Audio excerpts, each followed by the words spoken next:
I'm interviewing my friend from Kenya, Rahel. And let me give you a little backstory as to how we met. So we were supposed to have an interview, separate interviews with Anita Eskin on her show Sheroes.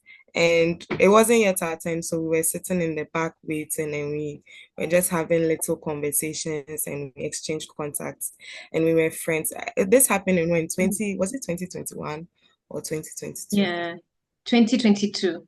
2022, yes. And Yes. since then, we haven't met in person again, but we've just been speaking virtually. And I was on Yeah. Rahel's YouTube channel, Stories and Conversations with Rahel. So I'm going to link it in the description and in the title. So everybody, please go and check out Rahel's channel because she has really amazing content. So you're welcome, Rahel. Thank you so much, SNM, for having me. It's really an honor. And I'm really glad from 2022 we are still keeping in touch. And I mean, our stories have impact, our mental health stories have impact. And I'm really glad to do this with you today. Oh, thank you so much for agreeing to be here. So, Rahel, can you tell us a little bit about yourself? So my name is Rahel Musyoki. I am based in Kenya, born in Kenya. I am a young entrepreneur. So I work in the fashion space and I'm also a strategy consultant. So what I do is I help, or what the organization does is we support local and global organizations to enter new markets and grow in those markets. And we also help organizations and entrepreneurs to access finance. And we also help them to do their strategy so that they're able to grow sustainably in the markets that they're in. So that's what I do. Apart from that, I'm also involved in women empowerment. So I actually started women's community, Femme Power Network, where we are empowering women to stand in the power that they have. And how they do that is to know their purpose. And apart from that, you've heard from SNM, I have a podcast, Stories and Conversations with Rahel, where I talk about all these things that I do. So about my entrepreneurship life, about my career, which is entrepreneurship. I talk about women empowerment. I talk about healthcare and many other topics that I'm really passionate about. Yeah, Wow, you that's have me. your hands really full, but I really love what you are doing. It sounds like so much fun, even though I know it's so much work. Yes, so Yeah. so Rahel, what are the things you love to do when you are free? Oh my goodness, I do a lot. So one thing that I love doing is traveling. When I have the opportunity and the resources to travel, I travel and I really love it. I love learning new cultures. I love embedding myself in new territories where I get to meet new people. I get to enjoy some of the cuisines. And yeah, that's what I love doing. And apart from that, I'm an adrenaline junkie. So anything to do with adrenaline, having fun, just putting myself out there, um, doing things that some people would fear naturally. I love doing such things. So yeah, that's what I love doing. And apart from that, I mean, I love staying at home most of the time. I'm actually a homebody, so I stay at home. I love, watching movies, reading, being around family, friends, and all that. Yeah, so those are the things that I love doing in my free time. Then we have a lot in common because most of the things you just mentioned, I love doing them, especially watching movies, series, hanging out Yeah. with my friends, and all of that. So Rahel, how do you miss Ghana? Because the first time I met you was in Ghana. Do you Yeah. miss Ghana? What do you miss about Ghana? Oh my goodness. If I would come back to Ghana, I would, and I would live there because Ghana is similar to the coastal region in Kenya. Mombasa, it's called Mombasa, the coastal region. So the weather is similar. So a bit humid, not too hot, humid a bit. And then the beaches. Oh, I love the beaches. So that's the first time. Actually, that's the place where I learned how to surf for the first time. Oh, So I really loved it. Maybe what I did not really enjoy as much was the food, and I need to come back and enjoy the food because you guys love spicy food, and Yeah. Kenyans, we are not used to too much spice. Just enough is good enough, but the spice was a lot.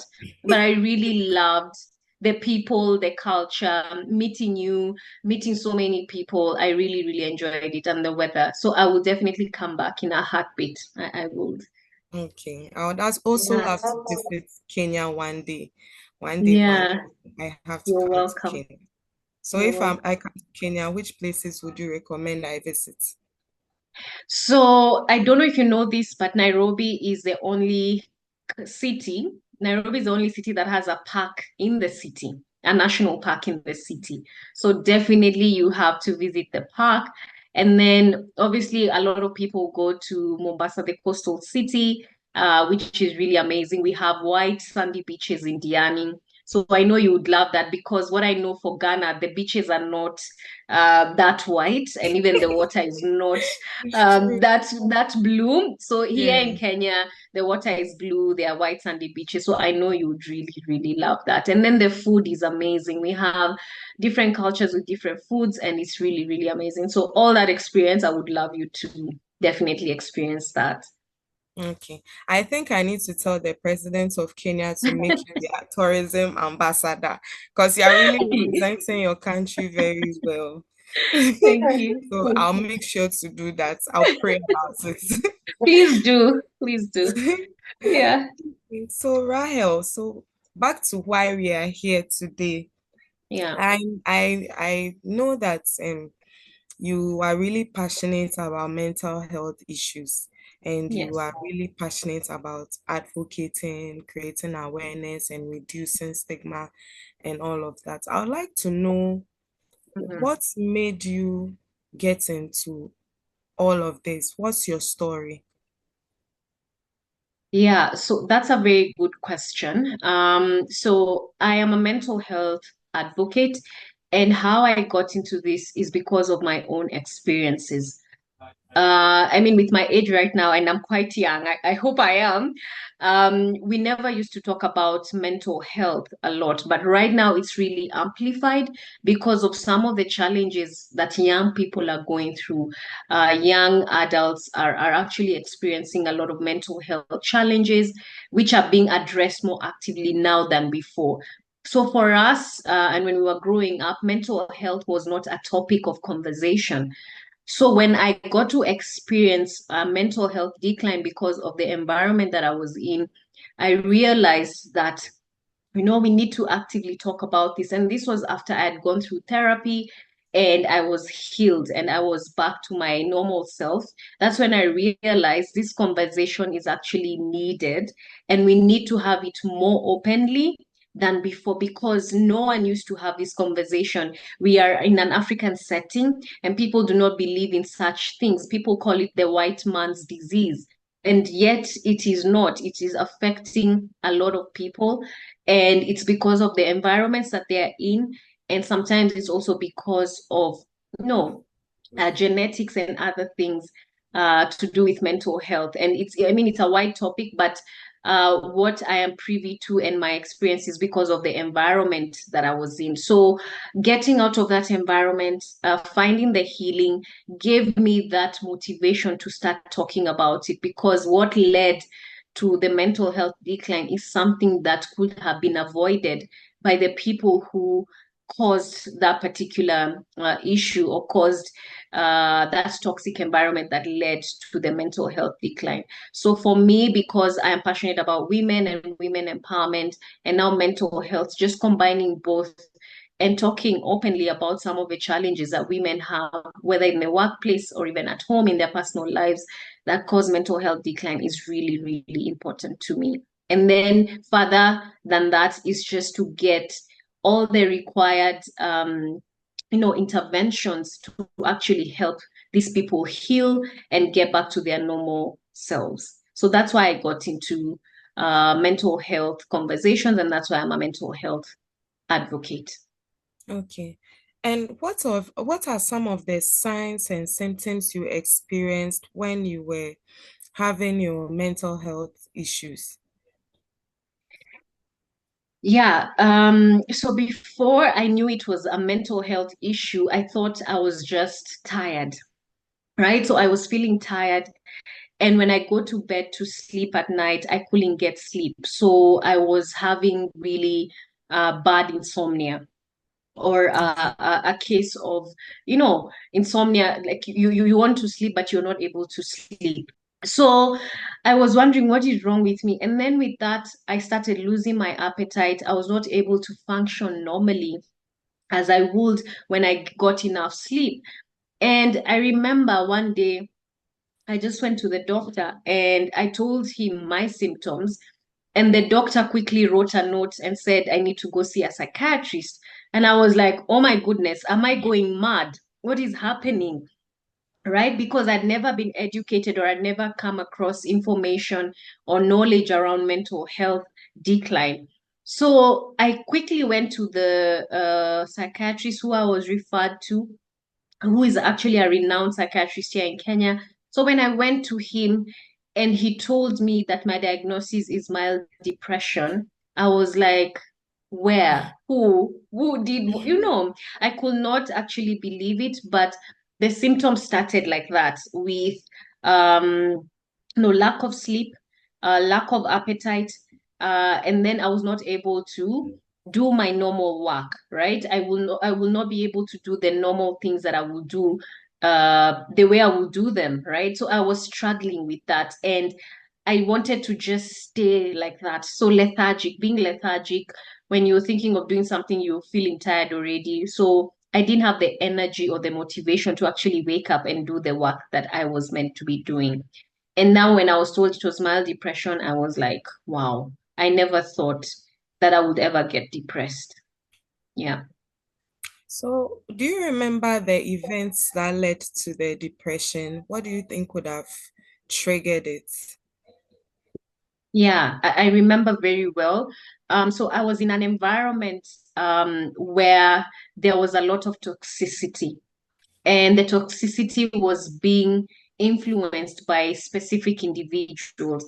And the kind of toxicity that was happening was people were telling me either I cannot do some things, they were making me second guess myself a lot, they were making me do things that I did not want to do, so forcing me to do certain things that I did not want to do. And because I felt a sense of responsibility, I just felt, let me do these things. But the more I did them, the more I became unhappy. So being in an environment that was really toxic, I was not seeing anything positive around that environment. There was no support. There was no one, motivating me or inspiring me to continue doing the work that I was doing is what actually led now to the decline. Because when you're not when you're unhappy for a long period of time, it actually leads to that depression or to the mental health decline. Because slowly by slowly I was just feeling like I'm not good enough. Why am I here? Why am I doing all these things? What is this life if I'm not able to do the things that I love and I'm being forced to do the things that I don't love? And then I'm being guilt tripped about it. So that is what led to the decline. Okay. It sounds Yeah. like you are talking about a workplace. I'm just trying to see where is this toxicity coming from? Is it relationship, workplace, family, friends? But I'm just trying to figure it out. Was it this one area of your life or it was coming from different areas of your life? So you'll be surprised it was actually family. Yeah, so it was actually my family, and it was very tough to have such a diagnosis being given, and the result, or rather the what is it called? What caused it was the environment that I was in at that Yeah. particular point. So quite unfortunate, but that's the reality of what happened. Okay. Yeah. So were you put on any medication and are you still going for therapy and taking medication? Yeah. So actually, this was the first time I was ever diagnosed with mild depression. But years later, actually in 2021, I was diagnosed with, I was told it's a psychological breakdown.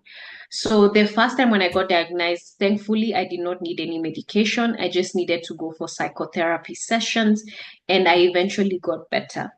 But then in 2021, I got another trigger and I was having a psychological breakdown. And I did not even know that I was having a psychological breakdown. And again, the same symptoms. So insomnia, severe insomnia, lack of appetite, lethargy, and all that. So the doctor actually said, the psychiatrist put me on sleep medication.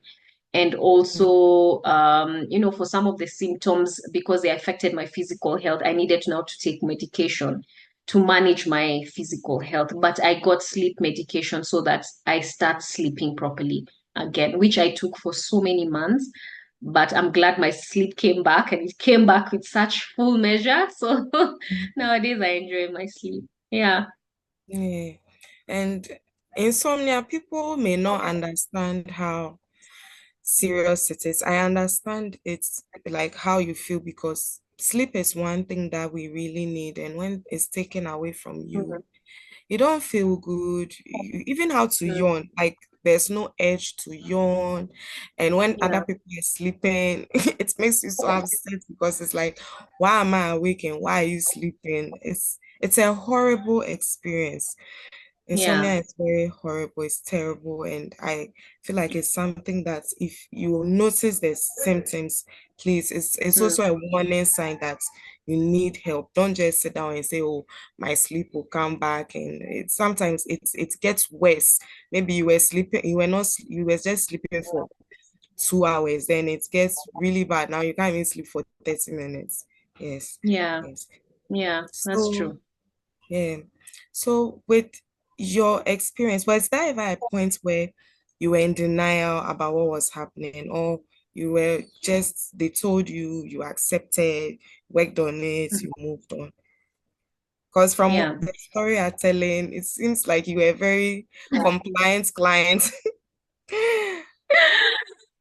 Yeah, I think the first time when I got the diagnosis, I was in denial because also someone really close to me did not believe that I had mild depression. And they wanted to convince me that it was something else and not mild depression.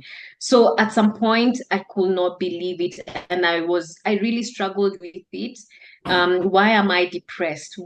Don't I have? Or why is this environment causing such severe effects? And yet, this is a loving home and all that. So I could not believe it at first. And I really struggled because I thought depression is only for people who, are of a certain caliber, not me. Yeah. And I did not think that I would be the one to get this depression. But now, with time, I had to accept it. And as I said, this was the first time. So when it happened several times later, I was like, okay, I really need to focus now on the triggers that I have and figure out what really triggers me to get to this level. Because most of the things that lead me to that particular scenario is triggers. So I needed to learn what those triggers are and work on them and make sure that I do not put myself in a position where I was triggered to a place where I'm severely depressed. Yeah. So how did you learn your triggers? How did you know, okay, this is what triggers me? Did you is it something your doctor told you or you figured it out by yourself? Yeah. So, I mean, when you go for therapy a couple of times, you go through all the things that are in your life and you talk about everything with the therapist and they tell you all these things. And it now comes clearly to your mind that there are some certain areas in your life that are not well aligned or that are the ones causing the mental health breakdown.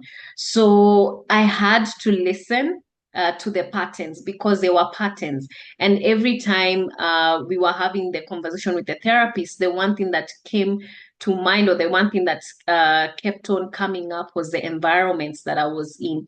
So I've had triggers both from my home environment and from my work environment. So I've had to learn that when I'm in certain environments that are not conducive for me, that do not allow me to be the creative that I am, because I am a creative. So if I'm in an environment where I am being pushed down or my ideas are not being taken, or when I'm speaking, no one is listening to me, and I really struggle in that area, then that will be an effect, or rather, that will cause the mental health breakdown. So I have learned that with the therapy that I've done, and also some of the wounds that I've had in my, coming up as an adult, or, from being a child to being an adult, some of the wounds that I never dealt with and I never thought they were wounds because I did not deal with them. And then when I go out to the world and people tell me all these things about myself and I do not want to accept it, it also contributes to the mental health decline, because every human being wants to be understood, accepted, and loved. But because we have our shortcomings and we have some of these things, the baggage that we carry from our childhood, we sometimes get into the world, we expect to be loved, understood, and accepted, but that does not happen. So we end up living in our heads, and when we are in our heads, obviously that can be a contributor to mental health decline. Yeah. So, seeing how far you've come on your journey, what kind of advice would you give to someone who is going through something as similar as you went through? Yeah. And that's a very good question. And what I normally tell women, because I'm always around women, but also men equally, right? When you start feeling these symptoms, when you dread waking up on Monday because today is a Sunday, right? And you're feeling tired already when you just put your foot in at work, right? And you're already feeling tired. You do not have energy to do anything.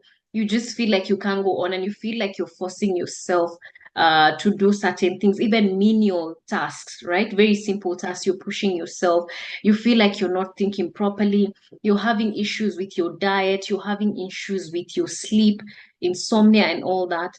It's always good to step back, analyze yourself, and analyze why you're going through all that, and then seek medical advice.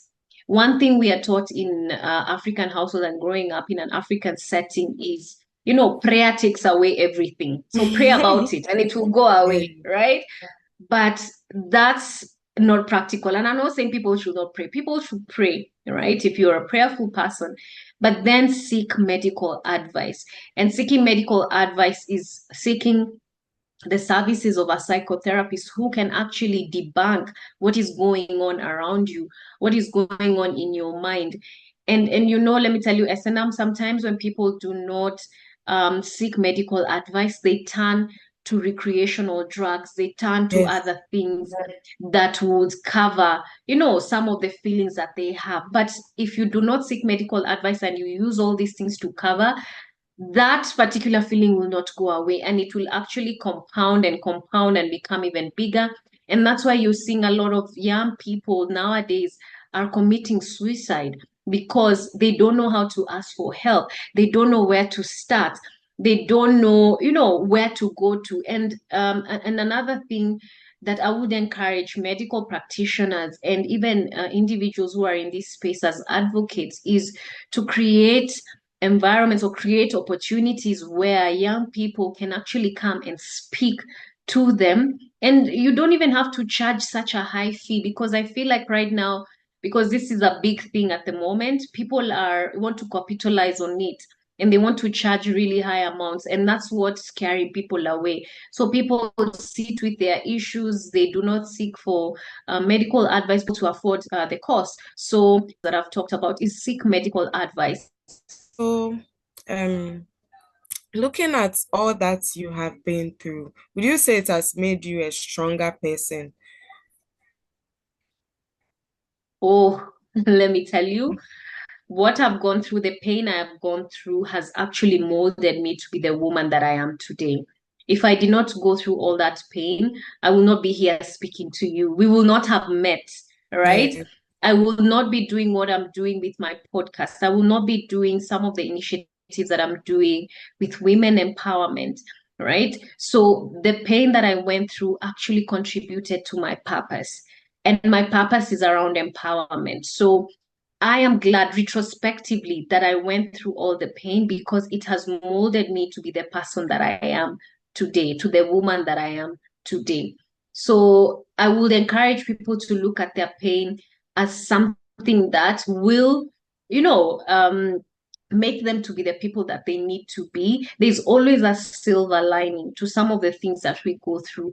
So you need to look for that silver lining. And when you get that silver lining, it will actually help you and it will elevate you to the level that you need to get to as the person that you are. Yeah. Yeah. Please, do you have any final words? To conclude on this conversation around mental health, what I would say is your mental health is actually very important. And there is nothing in this world, not money, not a position that should compromise your mental health. Your mental health is actually very important because this is what defines a lot about your life. And when your mental health breaks down, it also contributes to the breakdown of your physical health. So your mental health is very important. Seek therapy. And what I normally say is going for therapy is not for people who are crazy or have lost their mind. Therapy is for anyone. And therapy is to help you navigate through, life's ups and downs. Sometimes we do not understand as human beings some of the things that we go through. So it's important to seek out help, whether through a therapist, whether through a coach, a life coach, someone who can help you to navigate through life. But what I will share, and my last point is your mental health is really, really important. So take care of it at all costs. And money, wealth, status, nothing should ever compromise your mental health. Yeah, I'm glad you said that because people have this impression that they don't know how important mental health is. They think physical health is probably more important. Yes, physical health is good, but when your mental health is affected, that's how you will know, wow, I really had Yeah, the luxury of my mental health, a good mental health, and I didn't know how, when it's taken away from me, how much of a loss it yeah, can be. And I'm really glad we had this conversation about depression because sometimes people think depression is all about sadness. They don't realize that it's about loss of activities you once enjoyed. They don't realize that it's difficulty completing everyday tasks. They don't realize that depression is all of that. And I'm so yeah, glad you came to share your story. And I yeah, want everyone to look at Rahel as an example and see that if Rahel made it through mild depression, they can also go through it and come out stronger and tougher and finer on the other side. So, Rahel, thank you so much for being vulnerable with us and yeah, for agreeing to come here because a lot of people don't have that they don't have that boldness to come out because of maybe stigma or discrimination, or maybe they are just not ready to do that. And for you coming out here, I really appreciate it so much. So thank you. And we hope yeah. that the next time we'll Thank you. have this conversation in person. So thank you Face so to much, face. Rahel, Yeah, and we'll talk again yeah, another time. yeah. For sure. Actually, before we leave, let me say one more thing. Sorry, Mm. I know time Oh, has don't gone, but let me worry. say I one. like it. Yeah, yeah. Let me say one more thing, especially around taking care or managing your mental health. I've talked about environment, so you need to be careful about the environments that you're in. If the environment is not working for you, even if it's a home environment, you need to make tough decisions and tell yourself that my mental health is so important that being in this particular environment is not good for me.